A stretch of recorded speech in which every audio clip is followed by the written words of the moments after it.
Hello, Math Essentials students. This is the last and final review before you take your Chapter 5 test in pre-algebra.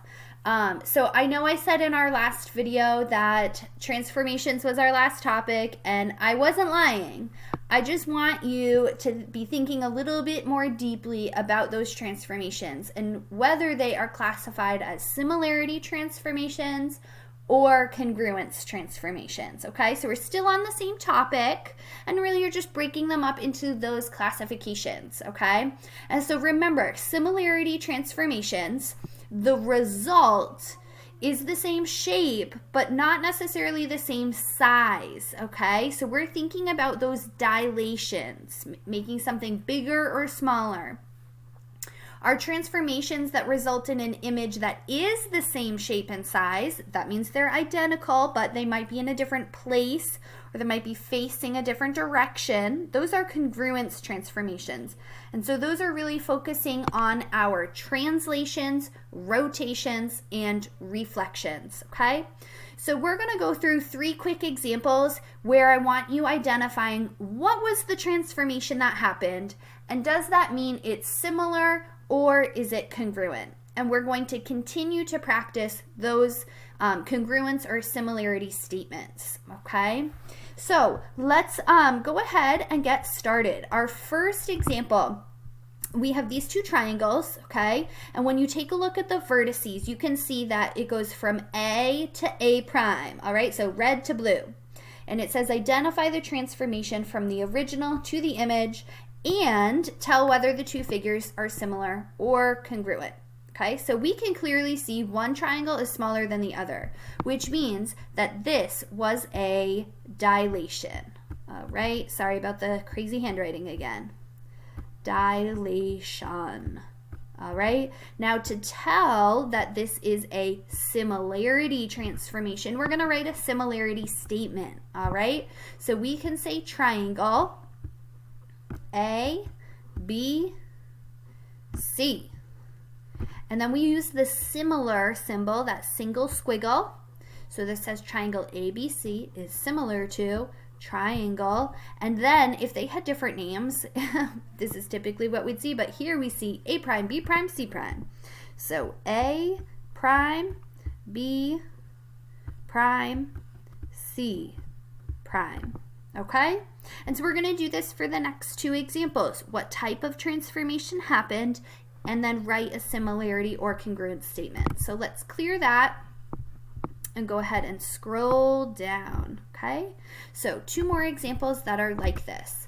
In the next one, count those sides. Think about what type of figure it is. All right, 5 sides means it's a pentagon, all right? Identify the transformation. So this one actually has 2 different possibilities, okay? You could say that it was a 180-degree rotation, all right? Or it could also be 2 reflections, so a compound transformation. That means that we did one thing and then we did another thing, all right? So I'm gonna type this one out just because it's really terrible handwriting. So you could say a 180-degree rotation, or it could be reflect over the y-axis, then the x-axis, all right? And so let's go ahead and get started writing our statement. So I want you thinking about going from our red pentagon to our blue pentagon. Is this still congruent? Are they the same, or are they just similar? Same shapes, different sizes, all right? So if you said congruent, you are right. So we can try and draw a pentagon, like a little house, okay? And we can say pentagon A, B, C, D, E is congruent to, that's a single squiggle over an equal sign, pentagon A prime, B prime, C prime, D prime, and E prime. All right, we've got one more. I want you taking a look at these 2 rectangles. What happened? How did we go from A to A prime? If you said translation, that's a slide, you are right, okay? A translation. More specifically, in our translation, we went right 1, 2, 3, and we went up 4.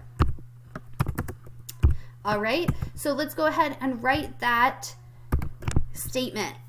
Are these two rectangles congruent? Are they the same exact shape and same exact size? If you said yes, you are correct. So we are going to go ahead and say rectangle. Wow.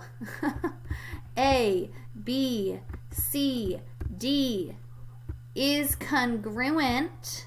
They are the same measure to rectangle. A prime, B prime, C prime, and D prime. Okay, so go ahead and make sure those notes are up to date and all set, and we are going to go on to our last section. Explain how a dilation, remember our dilation is making it bigger or smaller, could possibly be a congruence transformation. Okay, so I want you to think about how many times larger or how many times smaller, what would you multiply by? That's that scale factor, okay? What would you multiply your coordinates by so that the image is exactly the same as the original figure, all right? So let's think about if I had to multiply coordinates by a number and the result was the same thing. There's only one number that we could multiply by, and that number is 1. So you can say if the scale factor was 1, then the shape and its image would be congruent. Okay, that's the only instance that a dilation is a congruence transformation. Otherwise, if your scale factor is anything other than 1, you're going to have a reduction or an enlargement, okay? So this was just to get you thinking more deeply about those transformations. You have your test coming up later on. I wish you the best of luck, and then tomorrow we will move on to a new topic. Have a really wonderful day, everyone.